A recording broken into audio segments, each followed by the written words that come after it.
Hello, everyone, and welcome to the Jeffrey Epstein Show. I'm your host, Bobbycapucci, and this is a morning update. Hey, what's up, everybody, and welcome to Wednesday. We are one day closer to the weekend, and I don't mean the guy who was dressed up like Richard Pryor during the Super Bowl halftime show. The actual weekend. Hope you folks all have some fantastic plans lined up. As for me, I'm looking forward to next week. Tuesday and Wednesday, I will be camping in California, doing some nice nighttime astrophotography, some climbing, and just some general all-around mushkaleening. And for those of you who don't know what a mushkaleen is, well, let me explain. A mushkaleen is someone with nothing to do and all day to do it. And boys and girls, that is exactly what your favorite bearded big mouth is going to be doing next Tuesday and Wednesday. I'm beyond pumped to finally be able to get out of town to go on another adventure. It's been way too long for me since I've been out of town, and I'm really looking forward to it. So we got our campsites all squared away.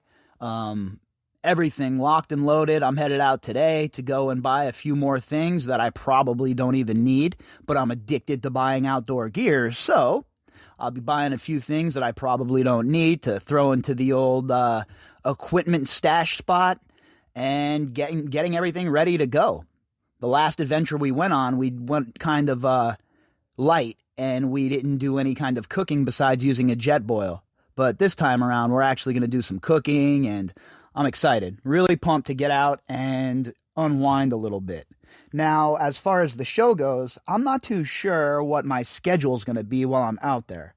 I don't know what I plan on doing. I might actually take a day off for once. I haven't decided yet, and I say that now and it sounds good right now, but come that day, I'll want to hop on and talk about whatever sort of silly news is out there, right? So probably those 2 days will be one episode per day and then a few flashbacks. But who knows, if I have good service wherever we're camping, or if I can get to a place where I have good service while we're camping, maybe I'll hop on and do like a live feed for like 30 or 45 minutes or something while I'm at the campsite. So I guess that will depend on what sort of technological services I have available to me at our base camp. So that's what's going on with me for this next week after this weekend. And I just want to keep everybody up to date so we're all squared away. Everybody knows the schedule of the show. Everybody can plan accordingly. And everybody knows the scoop. Now, as far as our ongoing discussion, this morning we're going to continue talking about old Leon Black and the fact that he is still the sitting board chair member of the Museum of Modern Art.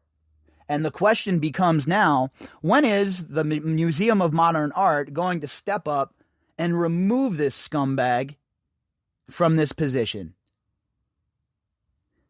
Now, again, like I said last night, if we're going to be living with this social credit, and that's what cancel culture is, folks, social credit, then people like Leon Black have to also be targeted. It can't just be some random guy, squeeze buttocks 3694 on Twitter who's getting it. Everybody has to get it. If that's the way society's going to be, and we're going to have a social credit system, then that goes for everybody. But I'll tell you folks what, I saw that episode of Black Mirror, and it's not my jam. But it's amazing to me that Leon Black is still the sitting board member of MoMA after all of this fallout, after all of this has occurred. And it just goes to show you once again that money talks. If you have fat pockets, fat stacks, everything's all good.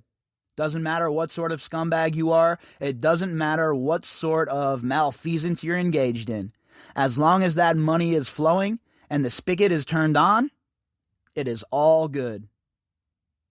Like I always say, the only sin in so-called polite society, folks, is being poor. We have an article today from VanityFair.com. The author is Dan Adler. Headline: How long can Jeffrey Epstein's former friend Leon Black keep his museum board chairmanship?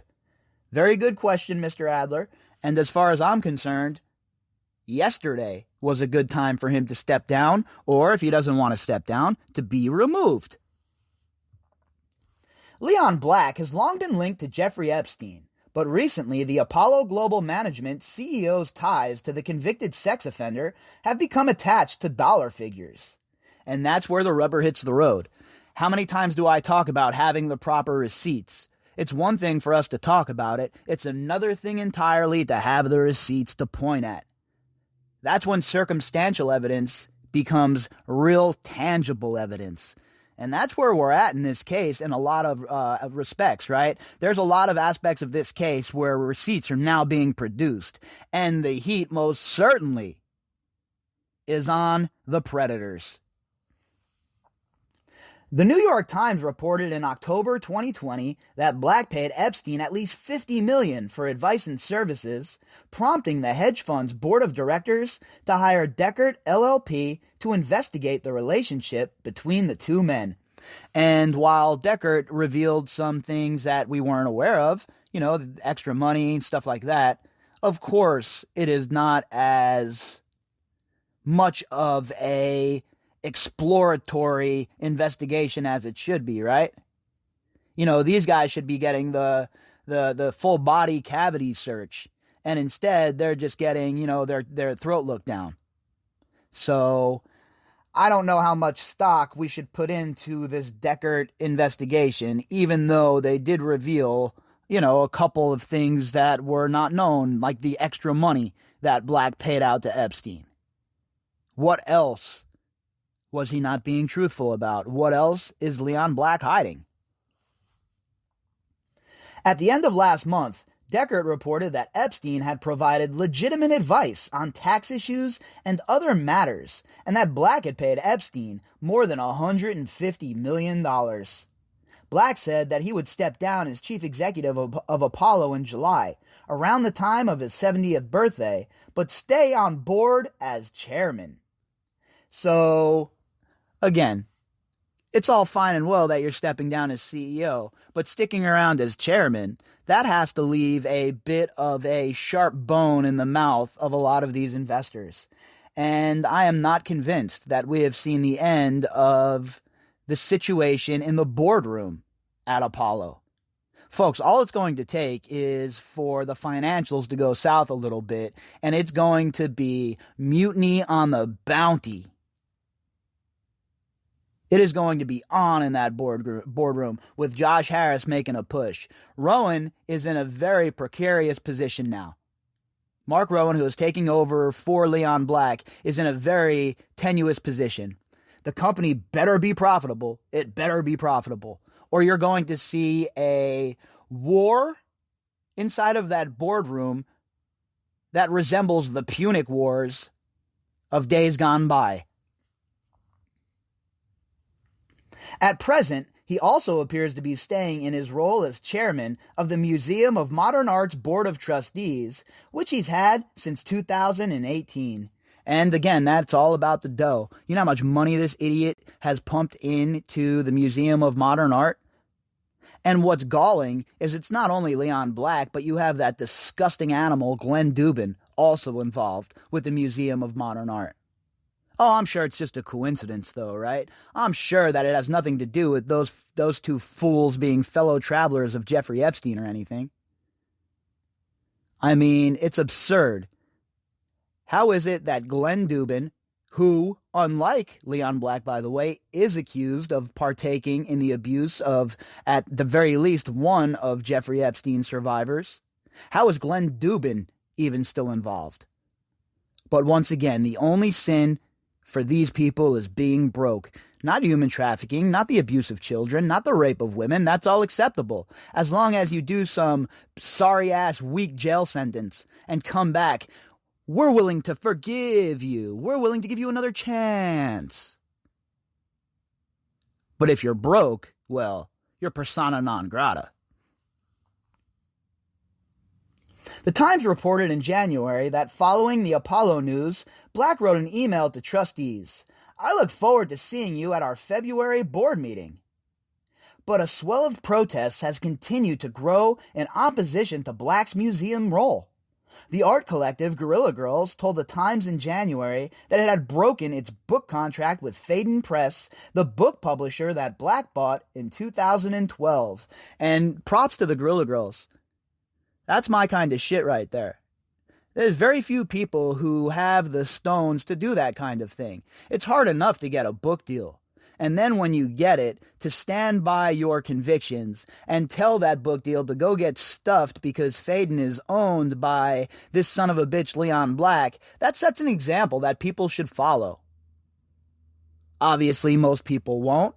But for the Guerrilla Girls here, this is a very commendable move. And we're talking about a lot of money, I'm sure, as well. So, mad props to the Guerrilla Girls for standing up for what they believe in, for having some backbone, and for demanding that Leon Black be removed. And not just demanding it, not just walking the walk, not just talking the talk, but also walking the walk, literally putting their money where their mouth is. It would be nice if some of these institutions and some of these boards that these disgusting animals sit on would follow suit.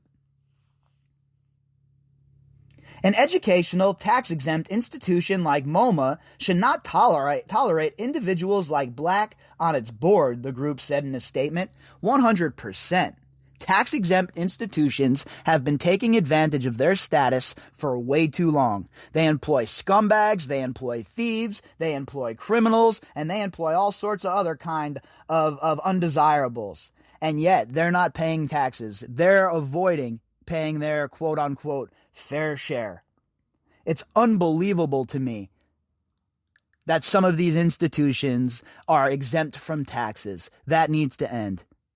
There needs to be a look at who exactly is exempt from taxes and why they're exempt. And there needs to be an overhaul on that. How much money is being left on the table that could be put into downtrodden neighborhoods? See, because remember, it's not about legislating equality. It's about providing opportunity. So if these people are paying taxes, and that gives us more ability to do that. But, the hustle is on, right? The rich find a way to avoid paying taxes, the middle class carries the burden, and so the wheel spins. And in a statement released on February 4th, more than 150 other figures in the art world have echoed the call for Black's removal. We, as artists and art workers, support the removal of Leon Black from the board of MoMA for reasons that have already been stated by many others, they wrote. And again, we need more of this. Everybody involved with these museums and these boards and these groups that are represented by people like Leon Black should be outraged, should come forward and say enough is enough. We will not be involved with somebody like this. I don't care how much money he has. Do you really believe that there are not other patrons out there that will swoop in at the opportunity to be part of this board? People that aren't involved with, human traffickers? Can't you find just the usual, common, regular old Ponzi scheming financial world thieves that we're so used to? No, you have to have people who support human traffickers and pedophiles. Boy, that's a good look. However, this should be considered the bare minimum, the statement continued. Beyond his removal, we must think seriously about a collective exit from art's imbrication in toxic philanthropy and structures of oppression, so that we don't have to have the same conversation over and over, one board member at a time. And that's for sure. It's up to these groups that are actually in the institutions to fix things. You can't fix things from the outside for the most part. You can criticize, you can scrutinize, and you can demand that people make changes. But the only way to have tangible change is from the inside. And if these board members and the people who are in charge are more worried about Leon Black's financial contributions than they are about what happened to these survivors and how Leon Black's involvement helped that along and facilitated it, well, then these board members and trustees need to be replaced as well.